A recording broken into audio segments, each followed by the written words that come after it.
ये जो सारे टॉपिक्स हैं कोई डिफरेंस है, डिफरेंस एज इन आपके और मेरे ओपिनियन में अगर कोई डिफरेंस और इस चीज़ को एड्रेस करना है तो मुश्किल हो सकता है इस चीज़ पे बात करना। कोई प्रॉमिस है जो कि ब्रोकन है तो ऑब्वियसली वो भी एक हर्टफुल सिनारियो, उसमें दोनों में से कोई एक पार्टी हर्ट हुई है, राइट। एक्सपेक्टेशंस, असफर साहब जब एक्सपेक्टेशंस पूरी नहीं होती तो how do we feel about that? अगर हमारी एक्सपेक्टेशंस कोई पूरी ना करें, हम किसी से अच्छा एक्सपेक्ट कर रहे थे और उस तरह से उन्होंने बिहेव नहीं किया, देन व्हाट? बुरा लगता है, राइट। डिसअपॉइंटेड होते हैं। तो इन सारी सिचुएशंस में एक आइडेंटिटी बुरा फील कर रही है, तो बुरे इमोशंस के साथ किसी ऐसे टॉपिक पे बात करना जो कि सिचुएशन को डिटोरिएट कर सकता है, आपके रिलेशनशिप को ख़राब कर सकता है, मुश्किल हो सकता है। तो हम लोग क्या प्रेफर करते हैं ऐसे टॉपिक्स के बारे में? अवॉइड करते हैं, बात नहीं करते, या एक होता है नो नैनर, लाइक बहुत ज़्यादा नैग करना किसी को। देयर पीपल ऑफिस में, फैमिलीज़ में जो कहते हैं कि मैं बहुत अच्छे से कन्फ्रंट करता हूँ किसी को, बट कन्फ्रंट करने का मतलब ये नहीं होता कि आपने इंसल्ट करना है किसी को। You get it? बहुत इजीली आप इस लाइन को क्रॉस कर सकते हैं जब किसी सेंसिटिव टॉपिक पे बात हो रही है, आपने किसी को कन्फ्रंट करना है, किसी को इस चीज़ पे कन्फ्रंट करना है कि पैसे वापस मांगने अपने दिए हुए उधार। जब एक डेट डिसाइड की गई थी असफर साहब के इस डेट को पैसे वापस दे देने हैं, बहुत सारे लोग अच्छे से तो नहीं करते। दो एक्सट्रीम्स देखिए ना, एक तो ये कि जो पैसे मांगते ही नहीं देकर, और दूसरा जो बहुत रूडली वापस मांगते हैं। कोई बीच में तो रास्ता नहीं है।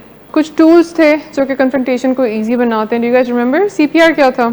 आइडेंटिफाई करना, जब किसी को कन्फ्रंट करना है तो कुछ चीज़ों को फिगर आउट करना बहुत ज़्यादा ज़रूरी है। सबसे पहले ये कि हम कन्फ्रंट किस चीज़ पे कर रहे हैं।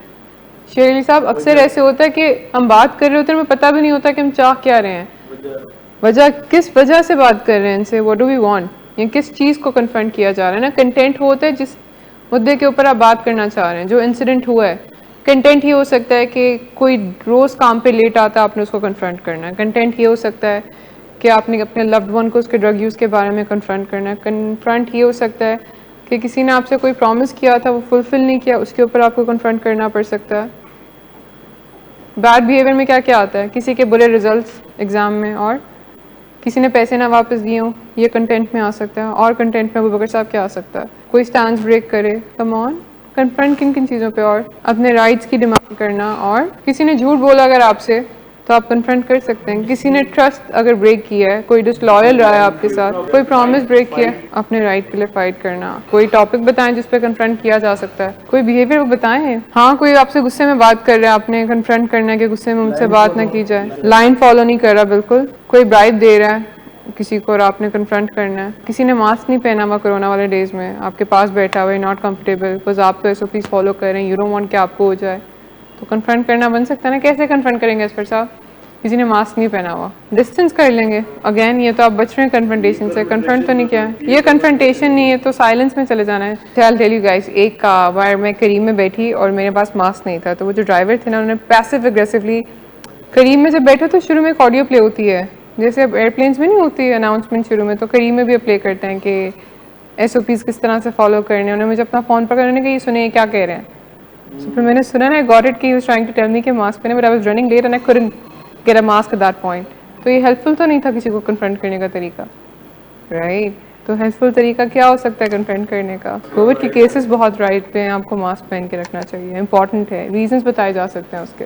सीपीआर कंटेंट बताना, प्रॉब्लम को आइडेंटिफाई कर लेना, किस प्रॉब्लम पे बात करें, फिर पैटर्न पे जाना। पैटर्न एज इन के मल्टीपल टाइम्स अगर कोई चीज़ रिपीट हुई है, अक्सर ऐसे होता है ना कि एक ही एक्शन पे हमें बार बार कन्फ्रंट करना पड़ता है। एक ही पेशेंट, लाइक फॉर एग्जांपल, अगर आपकी फैमिली में आप बार बार स्मोक करते हो पकड़े जा रहे हैं, तो घर वालों ने उसी चीज़ पे कन्फ्रंट करना है ना। और एवरी टाइम आप उनको कहना है कि मैं अब सिगरेट छोड़ दूंगा, क्विट कर दूंगा, तो कन्फ्रंट करने वक्त उनका बताना ज़रूरी है ना कि आपकी स्मोकिंग के ऊपर बात चल रही है और ये पैटर्न रह चुका है। पिछले हफ्ते भी जब बात हुई थी तो आपने कहा था मैं क्विट कर रहा हूँ, लेकिन अब तक कोई हुई नहीं या चेंज नहीं आया। हो सकता है ना मल्टीपल टाइम जब हम प्रोमिस करें हसनैन साहब किसी से कि अब ड्रग्स नहीं करूँगा, और फिर बार बार फेल हूँ, तो पिछली बार का एक पैटर्न दिखाना ज़रूरी होता है ना कि पास्ट में भी, या लास्ट वीक बात हुई थी, या लास्ट टाइम ये डिसाइड हुआ था, तो पैटर्न को मेंशन करना। रिलेशनशिप एज इन कि रिलेशनशिप पे क्या इफेक्ट पड़ रहा है, इससे हमारे रिलेशनशिप पे क्या इफेक्ट पड़ रहा है। जैसे बिजनेस में या वर्क प्लेस में अगर आपने किसी को कन्फ्रंट करना है तो आप उनको बताते हो कि इससे काम कैसे अफेक्टेड हो रहा है, ऐसे क्लाइंट के साथ हमारा रिलेशनशिप कैसे ख़राब हो रहा है। Do you get it? CPR जो है वो कंटेंट, पैटर्न और रिलेशनशिप के लिए। कंटेंट एज इन जिस प्रॉब्लम पे हमने कन्फ्रंट करना, पैटर्न कि पास्ट में अगर इसके ऊपर बात हो चुकी है या पास्ट में अगर इस पर बात हुई है या नहीं, रिलेशन के एज एन इफेक्ट कैसे कर रही है ये बात। अनबंडलिंग अक्सर कन्फ्रंट करते हुए नंबर ऑफ चीज़ें होती हैं, उसमें से हमें कोई एक दो पिक करनी होती हैं कि बात किस चीज़ पे करनी है एग्जैक्टली। अनबंडल कैसे करते हैं, बहुत सारे टॉपिक्स हैं और समझ नहीं आ रहा था कि किस पे बात करना है, तो अनबंडल कैसे करें। कैटेगराइजेशन, बिल्कुल कैटेगराइज करने के लिए 3 चीज़ों का ख्याल रखना है। एक तो ये कि कॉन्सिक्वेंसेस क्या हो रहे हैं जिस वजह से बात करना चाह रहे हैं। किसी के ड्रग यूज़ के ऊपर अगर कन्फ्रंट करना है तो कॉन्सिक्वेंसेस क्या क्या हो सकते हैं शेरली साहब। उनकी हेल्थ हो सकती है, आप पे क्या इफेक्ट हो रहा है, पास में जो प्रोमिस हुए हैं, social mindset, intentions as in किसी की इंटेंशंस क्या करते हुए। बार बार अगर आप किसी को कन्फ्रंट कर रहे हो उसके बुरे बिहेवियर के ऊपर, या किसी का बार बार रिलैप्स हो रहा है और बार बार कन्फ्रंट कर रहे हो, तो उसकी इंटेंशन के बारे में क्या सोचने की ज़रूरत है। जानबूझ के कर रहे हैं, किस वजह से बार बार इसका रिलैप्स हो जाता है, क्या वजह हो सकती है किसी का बार बार रिलैप्स हो रहा है, कि उसकी डिजीज़ है ना ये, कि उसके बस की बात नहीं है। रिलैप्स उसको हेल्प की ज़रूरत है, उसकी बीमारी है राइट, उसकी बीमारी का पार्ट है कि रिलैप्स हो जाता है। तो फिर बीमारी के पार्ट अगर रिलैप्स है उसामा साहब, इसका हल क्या होना चाहिए, उसको इलाज की ज़रूरत है। May be he needs help. कोई रोज़ सुबह काम पे लेट आ रहा है, ये कंटेंट है। इंटेंशंस क्या हो सकते हैं, क्यों कोई रोज़ काम पे लेट आ रहा है जब मल्टीपल टाइम्स बात हो चुकी है। अच्छा, इस पर बात की जा सकती है कि क्या रात को लेट सो रहे हैं, वो ठीक ही नहीं करना चाह रहे राइट, तो उनको बताना चाहिए कि जब वो लेट आते हैं तो क्या हो सकता है। एक तो it looks bad on their part कि वो पंक्चुअल नहीं है, और एल्स कोई पेशेंट बिल्कुल पार्टिसिपेट नहीं कर रहा ग्रुप के अंदर, उसको कॉन्सिक्वेंसेस क्या बताने चाहिए पार्टिसिपेट करने के लिए। वो पार्टिसिपेट नहीं कर रहा तो वो how does it make him look like. आप पार्टिसिपेट नहीं कर रहे, आपके पॉइंट्स कटेंगे, कॉन्सिक्वेंसेस ये वाले, और पॉइंट्स के अलावा कॉन्सिक्वेंस क्या हो सकते हैं, आप लर्न नहीं करेंगे। इंटेंशंस क्या हो सकती हैं, हो सकता है वो पेशेंट ड्राउजी हो, टायर्ड हो, इंटरेस्ट नहीं है, मोटिवेट किया जाए रीजंस बता के। अच्छा, प्रायोरिटी पे उन टॉपिक्स को लेके आते हैं जो कि पहले लाने वाले हैं, जिन पे बात करना ज़्यादा ज़रूरी है। ऐसा नहीं होना चाहिए हसन साहब कि जब आप कन्फ्रंट करने बैठे हैं तो आप डिसाइड कर लें कि आज ही जब मैंने कन्फ्रंट करना है तो सारे पिछले इश्यूज जो मुझे इस बंदे से हैं वो मैंने आज ही क्लियर आउट करना है। You have to pick one, तो पिक द वन जो कि सबसे ज़्यादा बॉदर करें, जिसके सबसे ज़्यादा नुकसान हो रहे हैं। अनबंडल करना समझ आ गया कि कॉन्सिक्वेंसेस को ढूंढना होता है, किसके सबसे ज़्यादा नुकसान हो रहे हैं, उस नुकसान को स्टेट करना होता है। आपको इंटेंशंस फिगर आउट करनी होती है कि सामने वाले ने ऐसा किया क्यों आखिर। Intentions figure out as in ये नहीं, बहुत नेगेटिव वे में नहीं कि लेम एक्सक्यूजेज हैं या इसलिए नहीं सुधरना, ये इंटेंशंस नहीं है। इंटेंशंस एज इन कि कितना केपेबल है वो। हो सकता है ना कभी कभी किसी की कैपेबिलिटी ना हो। आप मुझसे अगर चाइनीज़ में बात करें और मैं अटेंशन नहीं दे रही हूँ तो डेफिनेटली मुझे चाइनीज़ नहीं आती है, इसलिए अटेंशन नहीं दे रही हूँ। नस्फर साहब, देयर रीजंस कि हम स्पीक आउट क्यों नहीं करते हैं, कुछ रीजंस देते हैं हम खुद को जिसकी वजह से हम बात नहीं करते हैं। तो just you have to ask yourself these certain questions. ये 4 क्वेश्चंस हैं। सबसे पहले ये कि I am acting out of my concern. अगर तो ये चीज़ मेरे कंसर्न की है या मुझे बॉदर करती है तो मुझे बात करनी चाहिए इस टॉपिक पे कि ये मुझे बॉदर कर रहा है, मेरा क्या फ़ायदा या नुकसान है इसके ऊपर बात करने से। दूसरा ये, is my conscience nagging me, is it something जो कि मुझे एथिकली गलत लगता है। कोई चीज़ें होती हैं ना हमें गिल्ट कॉन्शियस कर देती हैं, चैन से बैठने नहीं देती, सुकून में बैठने नहीं देती कि मेरी नज़रों के सामने ऐसा हो रहा है, या मेरे से कोई ऐसे ज़्यादती कर रहा है, या मेरे से कोई रूडली बात कर रहा है, तो मेरे बर्दाश्त की बात नहीं है। इफ़ आपको कोई चीज़ तंग कर रही है दैन इट्स अ साइन के इस पर बात होना ज़रूरी है। ठीक, am I choosing the certainty of silence over the risk of speaking up. अक्सर हम मैक्सिमाइज़ कर देते हैं इस चीज़ को कि अगर मैंने बात की तो नुकसान क्या क्या हो सकते हैं, बहुत हार्मफुल कुछ सोच लेते हैं कि बहुत नेगेटिव सा कोई इफेक्ट होगा मेरे बात करने का। और कभी कभी इस तरह से करते हैं कि अगर मैं चुप रहा तो कोई मसला नहीं होगा। जैसे हम बात कह रहे हैं कि कोई अगर स्लिपरी बात कर रहा है ऊपर, तो ये सोच लेना कि कोई भी क्योंकि रिपोर्ट नहीं कर रहा है इस चीज़ को तो मेरा रिपोर्ट करना नहीं बनता। अगर ट्रैफिक लाइट सिग्नल कोई ब्रेक कर रहा है आपके सामने तो एक नॉर्म है, मेरा इस चीज़ में बोलना मैटर नहीं करता। रोड पे अगर किसी गाड़ी का एक्सीडेंट हो गया, अगर कोई भी हेल्प करने के लिए नहीं रुका तो डजेंट मैटर इफ मैं रुकता हूँ या नहीं रुकता हूँ। Do you get it? जैसे कन्वर्सेशंस में अक्सर लगता है ना मुझे ये बात बुरी लगी है लेकिन एड्रेस करने की ज़रूरत नहीं है, I just keep quiet about it. ऐसा कितनी बार होता है कन्वर्सेशंस में, मेरा मसला नहीं है, शायद मैं ही ओवर रिएक्ट कर रहा हूँ, मैं ज़्यादा फील कर रहा हूँ, मैं बहुत सेंसिटिव हो रहा हूँ इस टॉपिक के बारे में, चुप रह जाता हूँ, फड्डा नहीं होगा, आई कीप क्वाइट। नागिंग का मतलब तंग करते रहना, तंग करते रहना है। एज इन के कोई कमिटमेंट है, कल किसी से आपके मिलने के दोपहर आज ही 3 बार कॉल करके बार बार पूछा याद है कल आ जाओगे, आ तो जाओगे, आ तो या सही। और चौथा ये कि ऐसी कोई स्टोरी तो नहीं खुद का बता रहे कि आई एम हेल्पलेस। अगर तो ये बता रहे हैं कि मेरे बात करने का कोई फ़ायदा नहीं है तो ऑब्वियसली आप बात नहीं करेंगे। इनमें से कोई सिचुएशन है चारों में से तो उसको ब्रेक करना और आपने बात करनी है। अच्छा, अब जिस चीज़ पे बात कर रहे हैं ना, ये वो सारी चीज़ें जो आपने नहीं करनी है कन्फ्रंट करते हुए। सबसे पहला ये कि आप गेम्स नहीं खेलते हो कन्फ्रंट करने वक्त किसी को। गेम्स खेलने का मकसद इंटेंशंस गुड होती हैं, लेकिन लॉजिक बैड है। सबसे पहली रीज़न गेम खेलने की होता है कि मुझे लगता है हमारे पास दो इक्वली बैड चॉइसेस हैं। दो इक्वली बैड चॉइसेस कौन से होते हैं कि या तो मैंने बात नहीं करनी इस टॉपिक पे, आप टू कीप क्वाइट, या फिर अगर मैंने बात करनी है तो फिर आई डोंट केयर कि सामने वाला कैसे फील कर रहा है। ये दो बैड इक्वली चॉइसेस हैं। इसके बीच में एक रास्ता है जिसको हम कभी भी कंसिडर नहीं करते। वो रास्ता क्या है जौहर साहब? किसी से बात कर लें, कन्फ्रंट कर लें, ज़रा प्रिपरेशन के साथ कर लें और इस तरह से करें कि वो हर्ट ना हो। सैंडविचिंग एक टेक्निक है जिसका हम सब इस्तेमाल करते हैं लेकिन हेल्पफुल नहीं है। सैंडविचिंग में बेसिकली आप ये करते हो कि आप एक कॉम्प्लीमेंट से बात स्टार्ट करते हो जिसको आपने कन्फ्रंट करना होता है, बीच में आप अपनी बात रखते हो और एंड भी एक कॉम्प्लीमेंट से कर देते हो। जैसे माहौल बनाते हैं किसी के पास जाके, पहले उनकी तारीफ़ें करते हैं अच्छी खासी, फिर बीच में थोड़ा सा स्लिप कर देते हैं कि ये एक्चुअली ये चीज़ ठीक कर लें और फिर से सैंडविच कर देते हैं एक अच्छी सी बात के साथ। क्या इसकी एग्जांपल है कोई? बहुत प्यारे बेटे हो मेरे, बस ये ड्रग्स करना छोड़ दो, पता है मुझे छोड़ दोगे तुम कर सकते हो। ये सैंडविच अगर सेपरेट ही कर दें, 3 लेयर्स क्या थी इस स्टेटमेंट में? प्यारे बेटे हो, छोड़ दो, जो कि कंटेंट था जिस पे बात करनी थी, और एंड किस पे? कभी ऐसी सिचुएशन आई हो कि किसी से आपने कुछ पूछना और आपको लगा बातों में लगा के मैं इससे पूछ लेता हूँ। टाई बहुत अच्छी पहनी हुई है, ऑफिस के बैंक से पैसे गायब हैं, तुमने तो नहीं कहीं देखे, टाई बहुत सूट कर रही है। सैंडविचिंग की एक एग्जांपल है। इसमें पूछना वो ये चाह रहे हैं कि ऑफिस के बैंक से पैसे गायब है, मेरा शक तुम पर है, और वो कवर उसकी तारीफ से कर रहे हैं। ओह यस ये है, hey Bob, good looking briefcase, by the way do you know anything about the 10 grand missing from our retirement fund, love the haircut. जब हमने किसी दोस्त की किसी और दोस्त से बुराई करनी हो ना, तो पहले जाके उस दोस्त की अच्छी खासी तारीफ़ें करते हैं कि यू नो कि you have always been my favourite friend, तुम मुझे हमेशा सबसे ज़्यादा समझदार लगते हो, उसने मेरे साथ ये किया है, अपनी बात मनवाई, और एंड पे I knew it, I could trust you with this.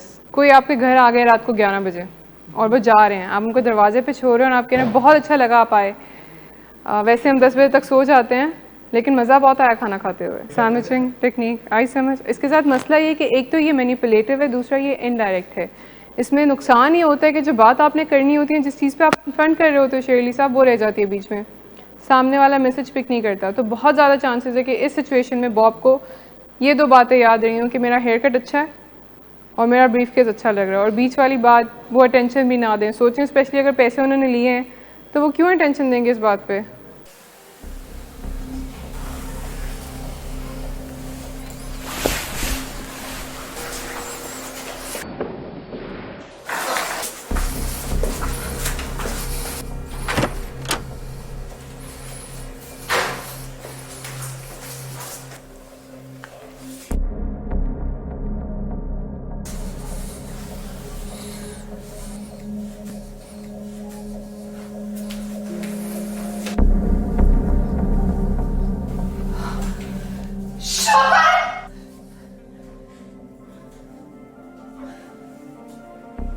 शराब नोशी की वजह किरदार की खराबी नहीं, मूड की खराबी है।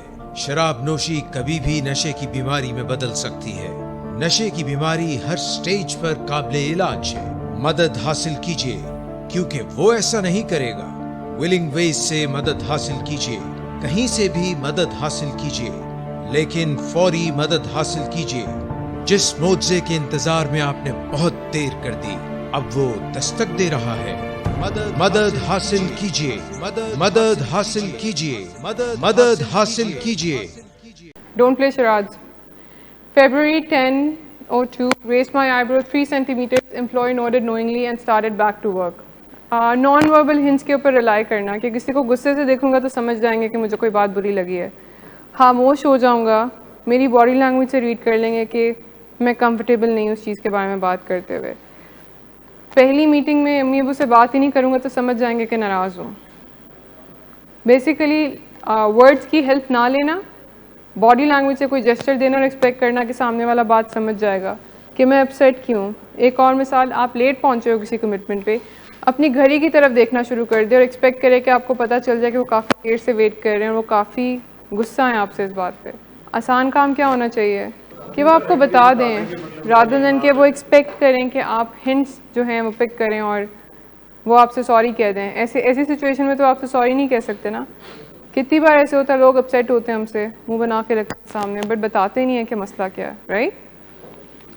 Don't pass the buck. This is when की रिस्पॉन्सिबिलिटी आप नहीं लेना चाहते, गुड कॉप बैड कॉप वाली चीज़। पेरेंट्स के बीच में बहुत होती है, किसी एक से परमिशन लेने जाओ तो हमेशा पास कर देते हैं कि दूसरे पेरेंट्स से जाकर परमिशन ले लो। कौन करता है यूजली, मदर्स या फादर्स? चलें फादर की एग्जांपल लेते हैं। फादर ने मना करना है, बट मना करके बुरा नहीं बनना चाह रहे आपके सामने, तो कहते हैं अपनी माँ से जाके पूछो। हाँ, और अम्मी क्या कहती हैं? अपने अब्बू से जाके पूछो। अपने फेलो एम्प्लॉयज़ को कहना कि मैं तो नहीं रोक के रखना चाह रहा था एक्स्ट्रा आवर्स के लिए, लेकिन क्योंकि सीईओ ने कहा है तो इसलिए रोक के रख रहा हूँ। मेरे बस में हो तो जल्द से जल्द तुम सबको घर जाने दूँ। बेसिकली खुद रिस्पॉन्सिबिलिटी ना लेना किसी को ना कहने की। इसकी मिसाल देती हूँ। स्टैंड्स फैमिली लगाती है रिट कायम करने के लिए पेशेंट्स के ऊपर, बट हमेशा स्टैंड्स मनवाते हुए घर जाके कहते हैं तुम्हारे काउंसलर्स ने लगाए हुए हैं। Do you get it? इस तरह से बुरे नहीं बनती फैमिली। बुरा कौन बन रहा होता है? काउंसलर्स। इससे नुकसान क्या होता है कि फैमिली की रिट कायम नहीं हो पाती। जो बंदा गुड कॉप बन रहा होता है ना, उसकी अकाउंटेबिलिटी नहीं रहती। It makes them look weak. इसमें होता ये कि आपकी अथॉरिटी रजिस्टर नहीं होती, सामने वाला आपको रिस्पेक्ट नहीं देता, उस तरह से आपकी बात की अहमियत नहीं रहती। ये नुकसान होता है। तो जो जवाब आपने देना है, अगर किसी को इनकार करना है, किसी को मना करना है, दोस्तों के साथ नहीं हैंग आउट करना चाह रहे और ये कहना कि अम्मी इजाज़त नहीं देंगी, मेरा तो बहुत दिल था लेकिन अम्मा अलाउ नहीं कर रही हैं, it doesn't work. You can be honest कि किस वजह से नहीं आना चाह रहे हैं। ये है बैड कॉप और good cop. You merely seen as irrelevant, merely a messenger। Next time obviously वो आपसे आके तो बात नहीं करेंगे, नहीं लगेंगे। दे वुड नो कि आपका कोई से नहीं है। जब कोई आपको सीरियस नहीं लेगा, आप उनको रेलिवेंट नहीं लगे, डू यू थिंक कि वो आपसे आके सीरियस टॉपिक्स के ऊपर बात करेंगे? Don't play read my mind. Why do you think? अच्छा, किसी को बुला के बहाने बहाने से ऐसे बात पूछना, कुछ है जो तुमने बताना है? कुछ छुपा तो नहीं रहे हो? कहाँ गए थे? दोस्तों से मिलने गए थे? क्या किया था? क्यों बुलाया मैंने तुम्हें? तुम्हें पता है? यस, क्या करने गए थे? व्हाट डू यू थिंक मैं क्या सोच रही हूँ या क्या सोच रहा हूँ? हाँ, मुझे पता है क्या हो रहा था। तुम्हें पता है मुझे सबसे ज़्यादा बात क्या बुरी लगी? मैं समझ गया हूँ। कोई ज़रूरत नहीं है बोलने की, तुम्हें बताने की तो ज़रूरत नहीं है ना कि क्या किया तुमने। अगेन मैनिपुलेटिव है एक ये टेक्निक बात करने की। Reading my mind sort of situation तो हेल्पफुल नहीं है। Start with safety. क्या मसला है, लोग क्यों बात नहीं करते होंगे? जब आप कन्फ्रंट करते हो किसी ब्रोकन प्रॉमिस के ऊपर या फिर कमिटमेंट के ऊपर मिस, तो ऑनेस्ट क्यों नहीं होते लोग आपके साथ? हसनैन साहब, क्यों छुपाते हैं हम? ऐसे लगता है सामने वाला गुस्सा करेगा। कोई अगर हमें कन्फ्रंट करे तो कन्फ्रंट करते हैं किसी को और वो ओपनली क्यों डिस्कस नहीं कर सकता कि वो सेफ फील नहीं करता, तो उनको सेफ फील करवा देना कि बात कर रहे हैं सेंसिटिव टॉपिक पे, लेकिन यू कैन ट्रस्ट मी, मेरा रिस्पॉन्स अच्छा होगा। ये हो सकता है। सेफ्टी प्रोवाइड कर देना किसी को, सो दैट ओपनली किसी टॉपिक पे डिस्कशन हो। सेफ्टी प्रोवाइड करेंगे देन ओनली वो आपको बता सकते हैं ना कि I R not capable of doing this. बादल साहब, अगर फैमिली सीधा सीधा ये कहे कि बात भी कैसे कर सकते हो सिगरेट की, या क्रेविंग भी क्यों होती है, तो पेशेंट यही प्रेफर करेगा ना कि बोलूँगा क्रेविंग नहीं हो रही, सिगरेट नहीं पीऊँगा, और somewhere back at their mind prepare कर लेंगे साइलेंटली सिगरेट पी लूँगा, इनके सामने ओपनली नहीं पीऊँगा। बट अगर सेफ्टी प्रोवाइड की जाए तो उसके ऊपर बात हो सकती है कि क्यों डिफ़िकल्ट लगता है, और हो सकता है कि फैमिली हेल्प कर सके पेशेंट को फिगर आउट करने में कि मे बी क्रेविंग की वजह से इतना मुश्किल लगता है ये टास्क। Share your path. अच्छा, सेफ्टी में ना दो चीज़ें इंपॉर्टेंट है कि सामने वाला रिस्पेक्टेड फील करे और आप भी। अक्सर हमें लगता है कि मैं बहुत रिस्पेक्ट दे रहा हूँ बात करते हुए सामने वाले को, बट दैट्स नॉट इनफ। ये सोचना चाहिए कि क्या मेरे एक्शंस जस्टिफाई कर रहे हैं, मेरा कोई ऐसा एक्शन है जो सामने वाले को बताए कि वो रिस्पेक्टेड हैं, या हाउ वुड दे फील कि मैं रिस्पेक्ट कर रहा हूँ उनको। कोई कैसे फील करता है कि हम रिस्पेक्ट कर रहे हैं किसी को? आपने किसी को फील करवाना कि रियली रिस्पेक्ट देम। शेरली साहब, कैसे फील करवाएंगे? कैसे इज्जत देते हैं? नहीं, चलें, अभी आपने बात करनी है यहाँ पे किसी से, ठीक है, और सेंसिटिव टॉपिक पे बात करनी है। चांसेस है कि आपको गुस्सा आ जाए, उन्हें भी आ जाए, कोई बात बुरी लग जाए, बट आपने रिस्पेक्ट का ख्याल रखना है कि मैं इसकी रिस्पेक्ट को जो हूँ ना वायलेट ना करूँ। कैसे? लहजे से। लहजा कैसा होना चाहिए? पोलाइट होना है और एम्पैथेटिक रहना है। ट्रू कि हो सकता है वो ऐसी कोई बात कहें जिस पे आप और फ्यूरियस हो जाएं, लेकिन अपने इमोशंस को काम डाउन करना है, क्योंकि सुन तो आप इस इंटेंशन से रहना कि आप वाकई जानना चाह रहे हैं, आप क्यूरियस हैं कि क्यों नहीं हो पाया कुछ। किसी पेशेंट का रिलैप्स हो गया, दो तरीके हैं उनसे बात करने के। एक ये कि आप बहुत जजमेंटल तरीके से उनको देखें, उन्होंने कहें कि ये तो मैं बिल्कुल एक्सपेक्ट नहीं कर रहा था, और एक ये कि do you want to talk about it, क्या हुआ, हाउ डिड इट हैपन, तो ऑब्वियसली दिल टेल यू कि किस तरह से हुआ। शेयर योर पाथ में वो है कि अक्सर जो हम इन्फॉर्मेशन दे रहे होते हैं ना, वो स्टोरीज होती हैं हमारी, उसमें फैक्ट कुछ नहीं होता। तो बताना होता है कि मेरे माइंड की ये स्टोरी है इन फैक्ट्स की वजह से। आपका क्या से है?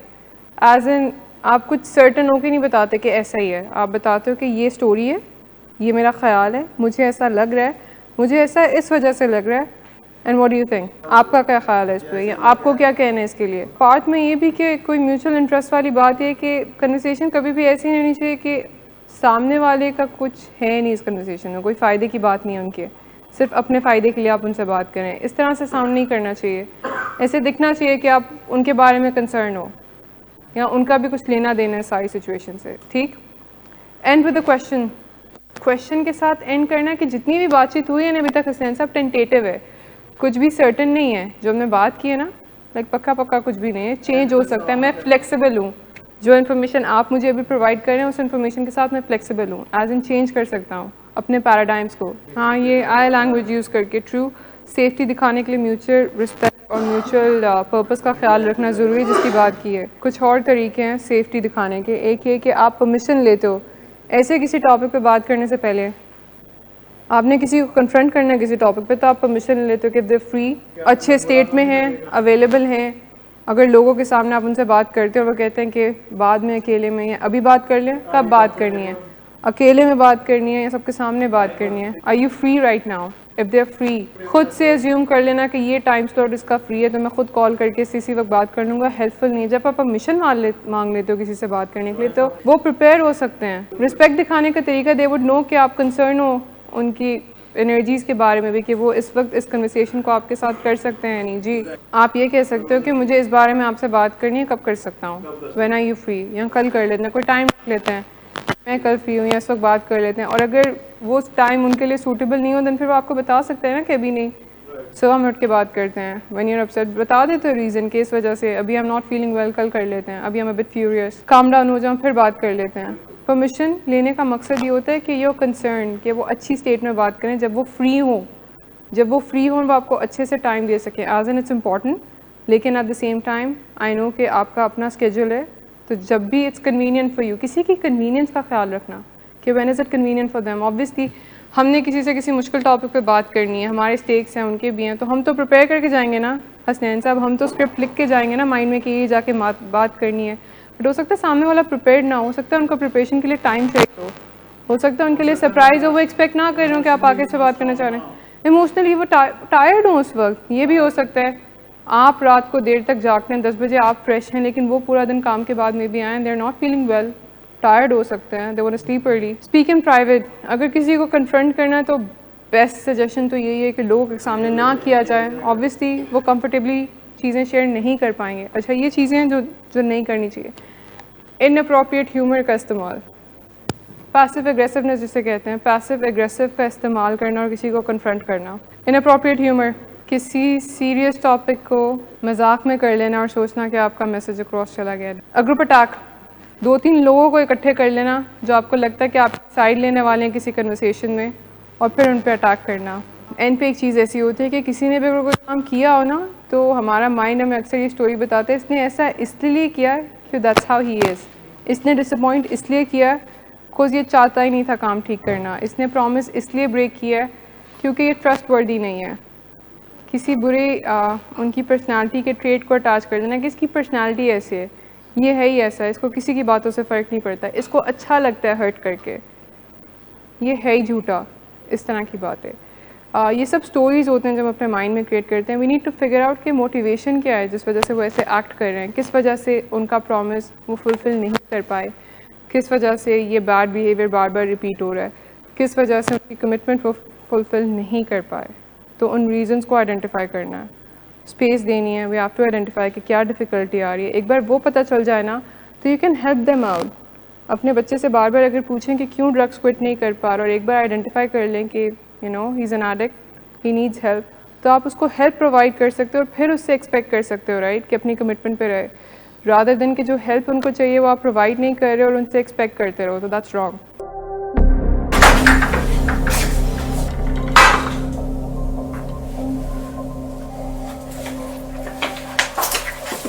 आज फिर पी कर आए हो? नहीं तो इन बच्चों का ही ख्याल कर लो। बंद करो तुम अपनी बकवास। लेकिन तुम अपनी घटियार को तो से बाज मत आना। तुम हो ही घटिया इंसान। तुम होती कौन हो मुझे रोकने वाली? तुम्हारे बाप के माल की पीता हूं क्या? शराब नोशी की वजह किरदार की खराबी नहीं, मूड की खराबी है। शराब नोशी कभी भी नशे की बीमारी में बदल सकती है। नशे की बीमारी हर स्टेज पर काबिले इलाज है। मदद हासिल कीजिए, क्योंकि वो ऐसा नहीं करेगा विलिंग वेज से मदद हासिल कीजिए, कहीं से भी मदद हासिल कीजिए, लेकिन फौरी मदद हासिल कीजिए। जिस मुआवजे के इंतजार में आपने बहुत देर कर दी, अब वो दस्तक दे रहा है। मदद हासिल कीजिए, मदद हासिल कीजिए, मदद हासिल कीजिए।